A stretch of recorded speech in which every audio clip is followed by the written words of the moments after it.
Irai chasing maya puna mapu khuramjari aise hauzik Manipur yoksalae haiba tare mauge jagdore welcome to Manipur thaba duda laire mauge ado maru oina hauzik se aise Kohima dagi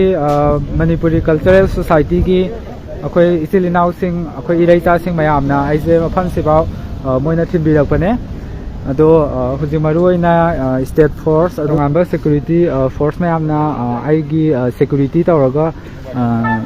Manipur bau porakpai mawongni adubu moigi mawongsi aigi cycle thauba yaroidabagi pot legadabsu mali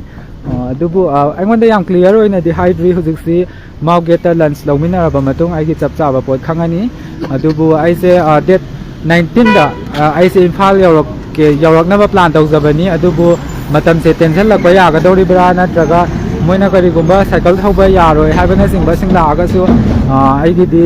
Semai police station yawdringai marakta thawrakadoriba mafam singsida aigi agitation ama laigani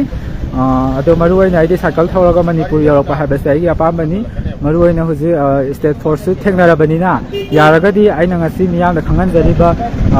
update singse mayamna share tawbire harakanda aigi cycling for Manipur base haiba journey se mapung phana Imphal yauna cycle se thawrakpa ngamnanabagi damakta mayamna mateng pangbiu Manipur da peace and normalcy hanjalaknaba honabada aikhoi santi pamba Miyam amalai habase government of India amasung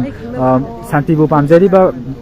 state sigi manung amasung mapanda laibiriba mi khudimaki mafamda yahonanabagi damakta yaragadi aigi video je share tawbire haraga aigi cycling for Manipur peace se mapung phana naba honabada miyamna mateng pangbiu haba wafam se hana haijari